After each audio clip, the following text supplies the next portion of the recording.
If you'd like to know how Steve Holmes took his business that he started 9 years ago, where his wife used to drive him around, and if he had 6 bookings a week for his physiotherapy service, he'd be wrapped to having 2 locations, physiotherapy services, massage services, counseling services, all about helping people recover from pain. If you'd like to understand that story and the role that 10X has played, then you're in the right place. Let's go. Welcome, Steve. We're delighted to have you with us. No worries. Thanks very much, and thanks for the opportunity. So, Alison and I, we always love to start with finding out the story behind how Grant found you. What's that story? Yeah, so what happened was early in 23, we were looking, my wife and I were like, oh, should we just get a job? And business was organically grew to a point, and then I think we said to ourselves, well, now come on, we can do more. So I started looking around for, I know what we wanted to achieve within the business, but we started looking around externally for mentors and groups and networks to join. And then there was an Aussie guy that I wasn't sure about. And then I spoke to someone in Perth who was part of 10X and Grant Cardone's material. So I signed up to Cardone U. And that was great material, $97, I think, US. But I wanted more. So yeah, that's when we took the leap of faith and joined the mentoring program in September, beginning of September in 23, the mentoring and coaching program. So just quickly for folk, the start of 23, you've been in business for 9 years, around about that stage, 8 or 9 years at that time. Yeah, 8, 9 years. Yeah. Yep. Might be worth just explaining what you do. I did a little bit brief Yeah, that's all good. introduction. So in a nutshell, I'm a physiotherapist by trade, and we run a health business offering physiotherapy, exercise physiology, massage, and counselling. We've got 2 locations over in Perth, WA. Yes, and you're continuing to grow, but at the start of 2023, you didn't have 2 locations. Is that right? Oh no, I still did have 2, but they're very part time. It's just myself and an exercise physiologist. We're just a bit stretched. Yeah. And we were struggling. I was struggling. I was a bit lost, if I'm honest. I think we were like, well, what are we doing? What's our purpose? There was no vision. So like most small business owners, like we grew. We did have staff. We lost staff, and then in 23, we have 2 locations. I was just working between the 2. And you're questioning what you're doing it all for. Yes, of course, because it's not easy. Business isn't easy, and so many businesses. I mean, statistically, to get into your 8th year at that stage and still be going was quite a success because 95% of businesses don't see 10 years. No, that's right. Yeah. Yeah, and 20% of them in Australia are gone in the first year and 60% by 3 years. So to be in your 8th year, but equally, is it all worth all the effort? But as you said, at least you had the courage to go, what if we just check out getting some help? And you mentioned that you got a few different options on the table, and then someone mentioned Grant Cardone to you. You signed up for the $97 per month. If we wind forward the 14 months since you did that. Can I ask a Yeah. question before Yeah, we go for it. jump into that question, Gary? Why do you think you went and got help? Because a lot of people don't. Yeah, great question. What was kind of like that? Because you actually still have to have hope that you can change it, right? Even though you were obviously on the brink of deciding whether you were going to give up or not. But something like, what was that? What problem were you trying to solve, and what was the something that you went that actually made you reach and go, you know what, we're still got something left, or something. There was something. What was that? There's something there. No, for sure, definitely. So I think I'll probably draw back on. I always knew why we went into physio and into the local community was to offer a great service for people, to try and help them improve their quality of life. That was the main thing, and I felt really that we weren't, like, to just stop would be failing them. And coupled with my sport background, I don't like quitting. So it wasn't really an option. It was just something that went through our head, and I'm like, no, we haven't. I just didn't feel like we tried, but knowing what I do now, we didn't really try. You tried with what you knew, but you hadn't actually given it a full effort. Tried with what we knew, I knew there was potential because other businesses were growing and doing well. So I was, yeah, I think that answers that one. Yeah, didn't want to give up and wanted to provide a great service for people. Yeah, so you still had that tenacity to figure it out. Yes. You also knew enough to know you didn't know. Yeah, 100%. Yeah, no, for sure. Yeah. So I think that was we kind of thought we knew what we are trying to do, but we didn't really know. So and I think it's reasonable to ask for help at that point. Yes, and the evidence would have been there, obviously, with how the business was going. So Yeah. you're probably still just battling along. So to wind forward 14 months, what would just briefly, how would you describe the impact that it's had on you and your business? Oh, it's had a massive impact. So we went from myself and another employee. We've now got a team of, I think there's 7 of us, and great. And our revenue went up previous financial year to the financial year just finished 63%, and then the first quarter just finished, we're up 52% on the year before. So yeah, it's fantastic revenue wise, and we're serving more people. So we're very clear on what our vision is within the business, sharing that with the staff. I was always brought up not to talk about money, as I'm sure you were. So I'd never asked my parents what they earned, and there was no chat of money other than there wasn't enough. And so I never discussed money with anyone at work. But now just be open and transparent. These are revenue targets. This is what we've got to try and hit. And yeah. And so anyone that's running a business and been in business for a long time and been struggling and knows that there's something they don't know, but has struggled to confront themselves with that reality, what would be your advice to them based on your experience the last 14 months? Well, I would tell them to jump straight in. just close your eyes, and do you know what I mean? Like, you're asking for help, really. I think what someone's barrier to asking for help, maybe pride or fear of looking weak. I don't know. Or if you're a business owner and you've built something, you might be a bit fearful of going external for help. But I think that's it's only going to help yourself, but it's going to help the people you serve and your current staff. So it's not a selfish thing for sure. Nah. And a question on that, Steve, like when you were looking to, so you knew you wanted to expand, you knew you needed help to do that. And I'm assuming at that point, obviously, if you're at that crossroads, and I understand what you're saying. I mean, I've quit what I've done, many times a day sometimes. You're really just quitting who you're being at the time, right? Yeah. And then putting on your big girl or big boy pants, and then you pick up and off you go again. But I'm assuming at that crossroads point, it was a big decision also to invest into getting help, right? Like, so tell me about that, because that's also a huge decision of, because if your business is struggling, right, like you're considering that you're not where you want to be financially, you're kind of at that borderline, where do we keep going, how do we actually become really profitable, all of those things are running through your mind. And then it's like, and I'm going to invest in mentoring and coaching and like actually invest into myself and my business. That's most people, that's a big deal. So tell me about that side.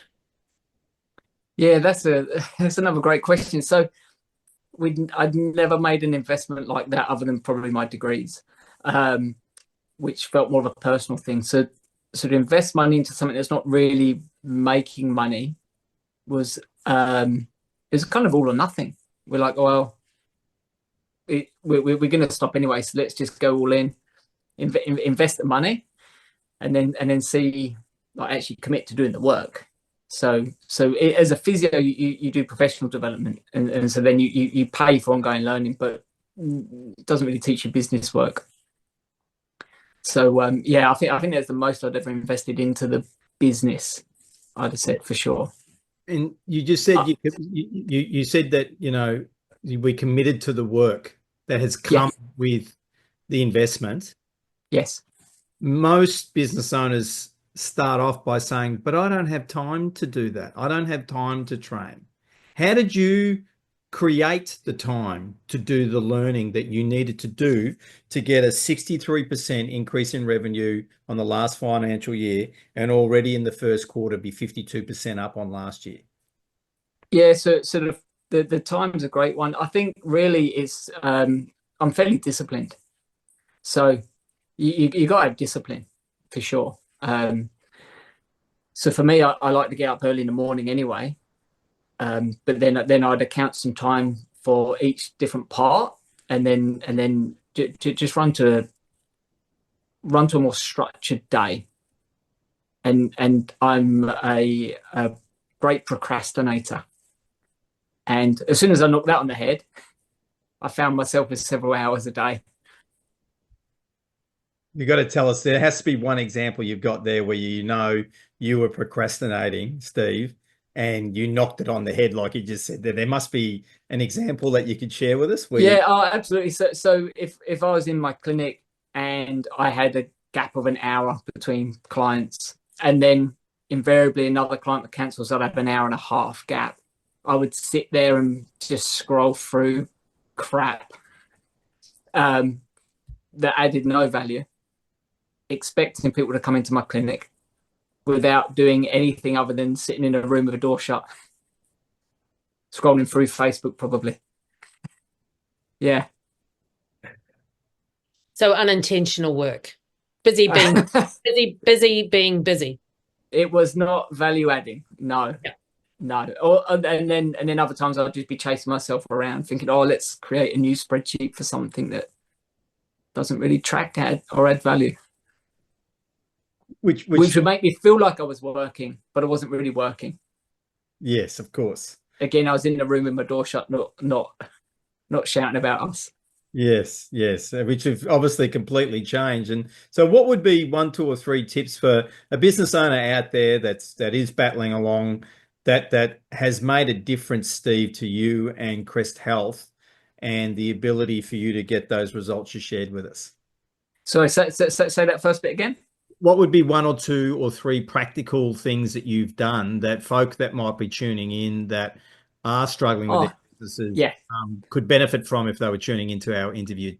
So look, I think the first thing would be if you have a team or you have a business, you got to set your vision, and then discuss that with your team. Or this is what we're looking to do. Jump on the train.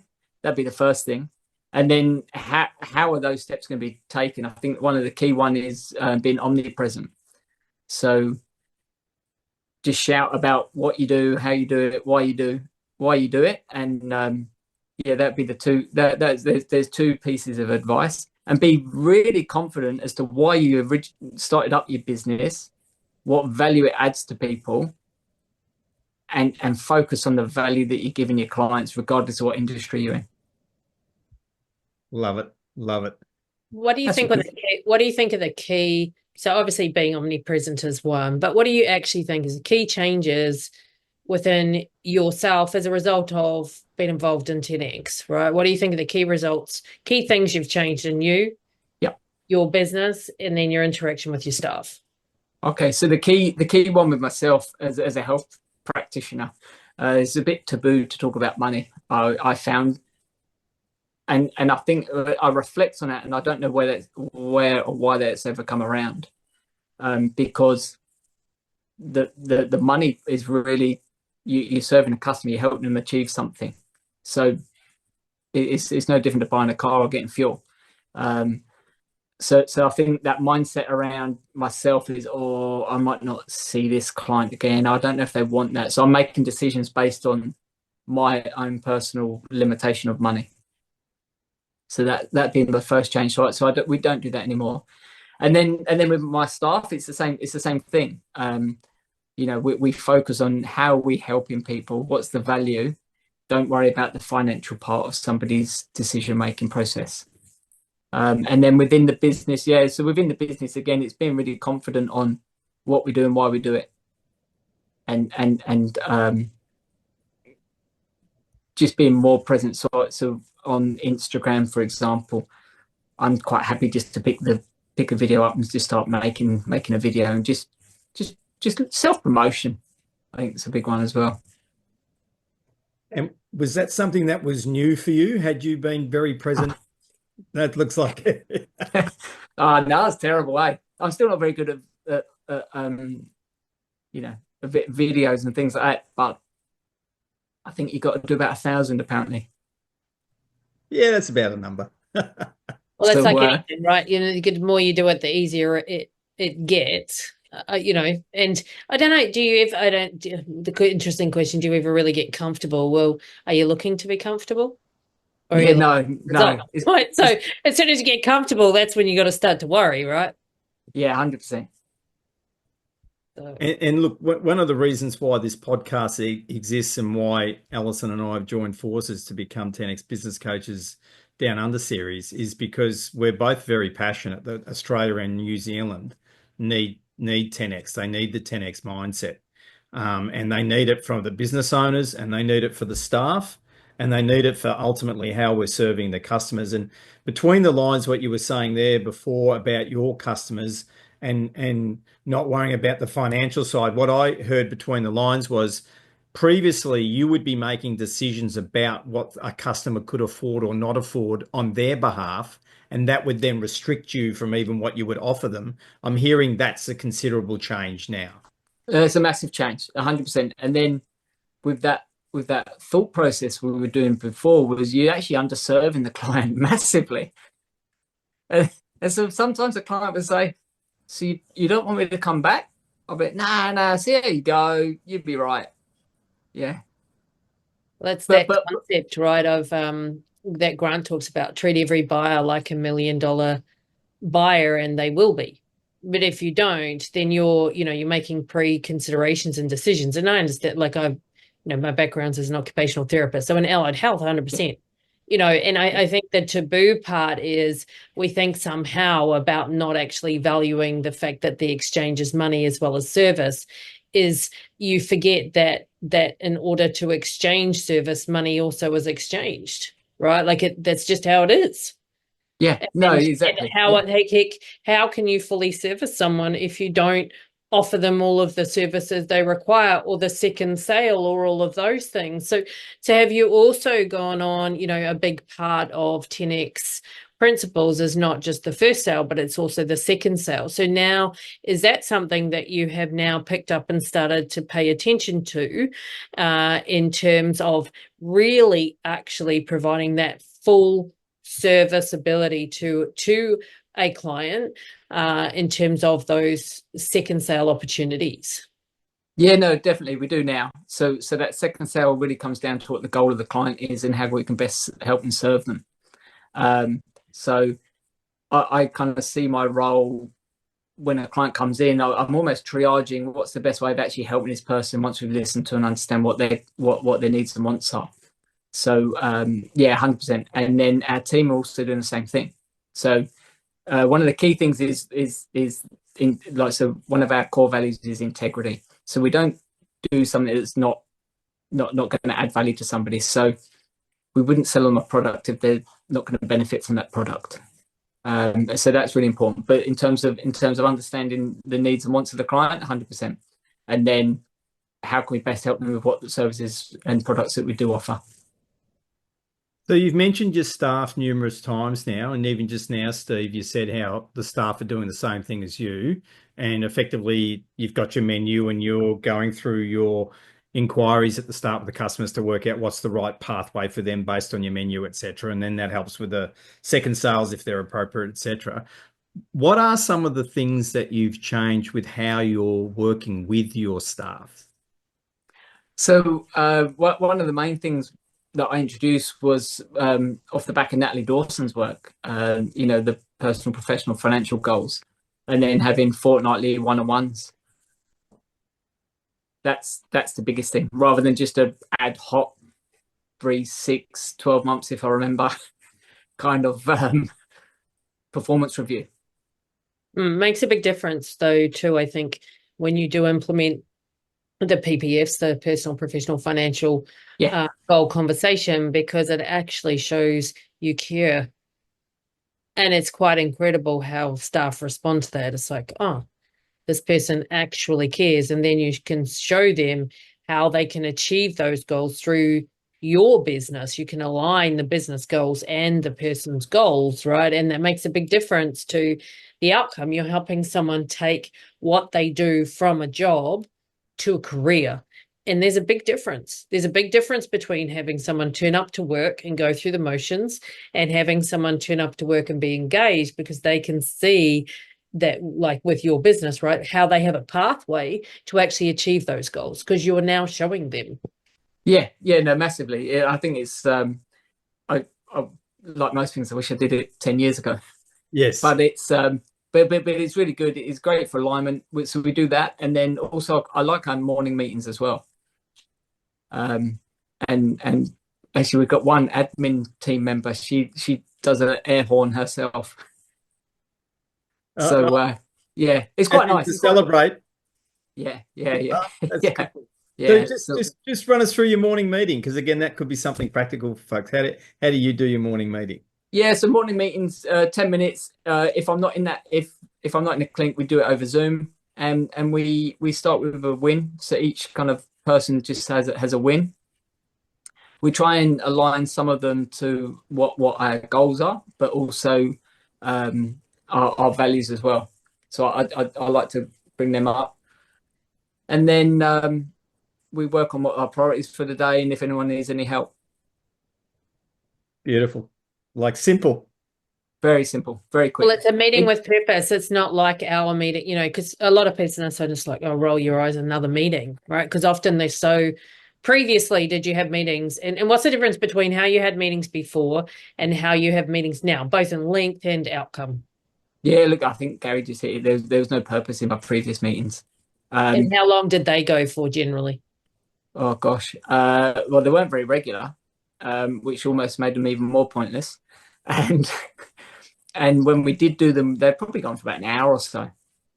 And now? And then we'd have some actions. And what I tried doing, because I used to work in mining with BHP, so I'd almost try and use some of that corporate structure, but not really understanding why I was doing it.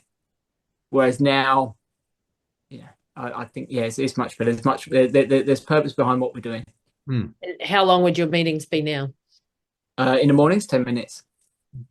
Yeah. So you've been able to claim 50 minutes back, and also 10 minutes is way more on purpose and actually gets you somewhere. So, like, I think often business owners have meetings because they think they're supposed to have meetings, but those meetings aren't necessarily, like you say, purposeful or have a specific intention or outcome. So then you're meeting for the sake, again, busy work, but not productive work. Big difference. No, massive difference. No, exactly. You could call hours off of meetings, I reckon. Yeah, definitely. So Crest Health is got a much clearer vision now. For folk particularly living in Perth, and it may not be restricted to Perth in Western Australia, where are you heading, and what might other folk in the industry might like to know about where you're heading, because if they might want to get involved? Yeah, for sure. No. So look, our goal is to have 50 clinics within the next 9 to 10 years. And the way I'm looking at doing that is through partnerships or collaborations, mergers or acquisitions, and finding like-minded people to work with. That's the key goal. So if someone was watching this interview and they went, I think I'm one of them, what would you like them to do? I'd love them to get in contact with me. So they can contact me direct. I'm happy to share my mobile number, 0427 694 640. And don't be shy. Of course. Because definitely this is something I never did before. So I never spoke to anyone. I spent 9 years in business in a room, not talking to anyone, expecting it to grow. And it just doesn't even make sense now. And so wouldn't it be like anyone that's thinking about starting a business, get help from day one, like get help. We'd be years in front if we did that. Yeah. You got to get help. How many years do you think it saved you? Like when you got like, so Oh, so the growth you've gone through, like how many years do you think it's sped up? Like if you hadn't done it and you're well, still we've never plugging made away. that growth. So we've been operating 9 years, so that's 9 years saved. Yeah. Yeah. Yeah. And we're still on an upward trajectory, but with an idea, because obviously with a service-based industry, you're going to be capped at a certain point. You can't fit any more people into a day. But now we're looking beyond one. We're looking beyond 2, 3 clinics. We're looking beyond that now. So that's the path we're taking now. Yes. So yeah, not limiting yourself. Yes. So Grant talks about the 4 types of action, and massive action is the 4th type. Yeah, Clearly, for the past 14 months, you've been taking massive action. And he yeah, also talks about when you are taking massive action, we still underestimate how much action we have to take. yeah, definitely. No, that's true. But likewise, if you do nothing, that's just as so it's just as stressful as and exhausting. So where we were 14 months prior, I'd be laying in bed thinking, oh, how are we paying this? How are we paying this? And so the stress is the same, whether you're making money or not making money, you know? And the concept of being able to have a business, not work in a business like that's a bit of a myth, I think. Like you can't create something without really driving something. It's just, you know, that's not going to happen. So I think, yeah, I'm not sure where I was going with that, Well, but Grant talks about choose your hard. You can yeah, either be unsuccessful, which is hard, or yes, be successful, which is hard. Well, choose your hard. And we know which one we'd all prefer to choose, because lying in bed worrying about the problems that come from a growing business, which means you got money, versus lying in bed worrying about there is no business and I ain't got no money. I yeah, know which one side of those two I prefer to be on. yeah, No doubt you do. no, definitely, yeah, no, yeah, that's right. Ellison, would you like to lead into our common last question? I absolutely would. What I would love to know, Steve, is what does, like, now you're involved in the 10X community, you've been in the mentoring program and had amazing results. What does 10X mean to you? Great question. So the main thing I reckon 10x means is not limiting yourself and setting such audacious goals that you have to change something to be able to achieve them, and then committing to doing that and continuing with like, as you said, massive action. That's kind of one part, but then also with the mentoring calls and being in the room with like-minded people is exceptional. And what yourself and Gary are doing in terms of trying to create more people, like more like-minded people here down under, that would be fantastic. Yeah, I think I applaud you for doing that. That would be to connect with like-minded 10x people would be, yeah, the best thing Australia's ever seen. Well, we got We agree with that 100%. And I love that what you're saying in terms of what 10X is that ability to add that multiplier, because what it forces you to do is become outside of the problem you think you're in, to see it from a different vantage point where you only have a choice but to move forward and create something different. So I think that's a brilliant definition. I love it. Gary, I'll hand it back over to you to tie a bow on our conversation. Well, we certainly couldn't tie a bow on our conversation without recognizing our wonderful colleague, Karen Kokanee. What would you like to say about Karen and her role with you over the past 12 months or so, Steve? Yeah, look, Karen's been phenomenal. And sometimes when you still have a little bit of self-doubt, she does this little face and you're like, yeah, no, I'm being average. And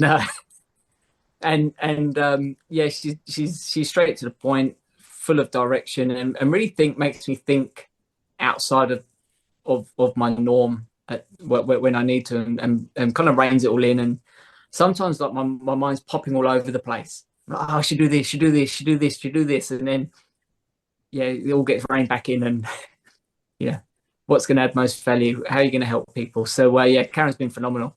Yeah, really, really great. Thank you. I'm sure we'll be able to cut that little piece of the interview and send it off to Karen as a gift. And folks out there, if you would like to join Steve and get some results like he has done through committing and doing hard work, as you've heard him say himself, then please reach out to Alison and I. We've got links in the notes for you to join us. Come and connect with us on LinkedIn as a very, very minimum and join and follow us there.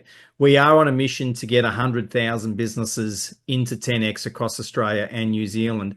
And as Steve's just shared, folks, being part of the community, it's one of the most powerful things to be in the room, as Steve has just said, with other like-minded people that are creating success in completely different businesses, but you get ideas from them and you get inspiration from them and you get confidence from them by being in the broader community, which is why, for those of you that have maybe some doubt, we have our group mentoring program, which the link for that definitely is down below. Steve, Alison, I'd really like to thank you for giving up your time in mid-afternoon Perth time. That's all good. No, thanks for having me. No, it's been fantastic. Could I just finish off one more thing, just real quick, to your viewers? So if you're currently running a business, right, and I did share this, I think I shared this on one of the group Friday calls. So I rang up a furniture store because we wanted a new office desk. And the number I rang up, they said, "Oh, this is the Sydney office." I said, "Oh, cool. I just wondered if you got this desk in Perth." And the person said, "Oh, yeah, just Google our business name with Perth. And then you get the number and you'll be able to ring it." I said, "But it's the same business." Yeah, same business. I said, why would I do that? So if you're running a business and you're checking on your sales process, you got to see Alison and Gary and get on this program, because that was very much not 10X. No. It was awful. Very much not 10X, right? No. Sales is a service, is one of the leading principles. So that is definitely not service. So yeah, very good point. Thanks, Steve. Nah, all good. Thanks very much. Thank you, having along. So folks, once again, it's the 10X Business Coach Down Under podcast. Thank you for joining us. We look forward to having you join us next time, and make sure you share this episode with Steve Holmes. It's been awesome. Thanks, Steve. Cheers, guys. Thanks, Steve.